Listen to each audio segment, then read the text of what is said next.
किसी भी प्रदेश की अर्थव्यवस्था में सबसे मजबूत योगदान रहता है। ये तो एक योगदान है, उसके कई और पक्ष हैं, आने वाले बातों के क्रम में उसका भी मैं जिक्र करूंगा।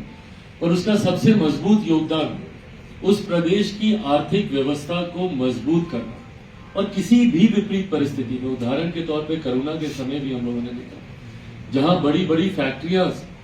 ठप हो गई थी, बंद हो गई, ये एमएसएमई सेक्टर ही था जिसने देश की अर्थव्यवस्था के इस चक्के को, इस पहिए को निरंतरता में चला के रखने का काम किया। केंद्र सरकार के द्वारा भी ये प्रयास किया गया कि कैसे उस विपरीत परिस्थिति में भी इस सेक्टर को बल देंगे, क्योंकि ये सब समझते हैं कि जितना ये सेक्टर मजबूत रहेगा उतने ही बिहार के, देश के गांव मजबूत रहेंगे, उतना ही देश का एक आम आदमी मजबूत रहेगा और वही देश की अर्थव्यवस्था में अपना योगदान देगा। यकीनन इस सोच के साथ आज हम सब लोग यहाँ इकट्ठे हुए हैं और जैसा मैंने कहा कि एक राजनेता के तौर पर नहीं, एक पॉलिटिशियन के तौर पर नहीं, बिहार फर्स्ट, बिहारी फर्स्ट, इस सोच के साथ मैं आगे बढ़ने का मैं प्रयास कर रहा हूं। उसमें आज आप लोगों से बल्कि मैं जानना चाहूंगा, मैं कुछ पूर्व उद्यमियों से जानना चाहूंगा जो इस क्षेत्र से जुड़े हुए हैं, क्या ऐसी समस्याएं आप लोगों को इस उद्योग को शुरू करने में या इसको चलाने में या इसको चलाए रखने में क्या ऐसी कठिनाई आती? क्योंकि मेरा भी अपना अनुभव रहा है, जितने भी अपने ऐसे साथियों से मैंने मुलाकात की है जो कहीं ना कहीं एमएसएमई से जुड़े हुए हैं, उन्होंने सबसे पहली समस्या यही बताया कि भैया हम लोगों का लोन तैयार हो जाता है, बैंक हम लोगों के पीछे पड़ा है कि भैया आगे तुम लोन ले लो, बट सीओ के यहां से हमको दिक्कत आ रही, वहीं से हम लोगों के कागज क्लियर नहीं हो पा रहे। तो ये एक बड़ी समस्या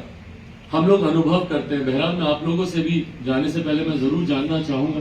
कि आप लोगों का अनुभव क्या रहा। दूसरा एक कठिनाई जिसके लिए हम लोग भी एक बड़ा आंदोलन हम लोग चला ही रहे हैं मिलकर, पावर, बिजली जितनी महंगी है यहाँ पे, भाई हम लोग को सब्सिडीज हमको मिलती है, सब्सिडाइज रेट पे हम लोग को चीजें मिल जाती है, हमको बैंक से लोन भी हम लोग को मिल जाता है, तमाम सुविधाएं हो जाती है, बट उसके बाद जो हम लोग को मारता है वो बिजली का बिल हम लोग को मारता है,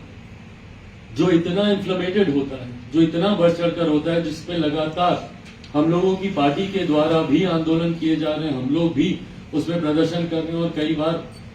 खैर ये राजनीति की बातें करनी नहीं चाहिए, पर बिहार सरकार के द्वारा जिस तरीके से महंगी दरों पर बिजली खरीदी जाती है, आप अगल बगल के राज्यों में चले जाइए, उड़ीसा जैसा राज्य, वो सस्ती दर पर बिजली खरीदता है। और जब हम लोग महंगी दरों पर बिजली खरीदते हैं तो स्वाभाविक है कि महंगी दरों पर बेची जाए, और उसके बाद कई लूप होल्स निकाल कर जनता के बीच ये दिखाया जरूर जाता है कि भाई हम लोगों ने बिजली के दाम कम कर दिए, पर जो फिक्स रेट्स है उसको आप साथ ही में बढ़ा देते हैं, तो ले देकर बिजली की उतनी ही मार और संभवतः उससे ज्यादा मार हम लोगों को झेलनी पड़ती है, जो इस सेक्टर को सबसे ज्यादा प्रभावित करता है। भाई गांव से जुड़े हुए लोग हैं, महिलाएं हैं जो इस सेक्टर से जुड़ी हुई हैं, जो अपने घर में रहकर अपना छोटा सा एक व्यवसाय चलाने का प्रयास कर रही है। वहीं पे अगर इन चीजों को अगर नियंत्रित नहीं किया गया तो इस सेक्टर से जो हम लोग की अपेक्षा है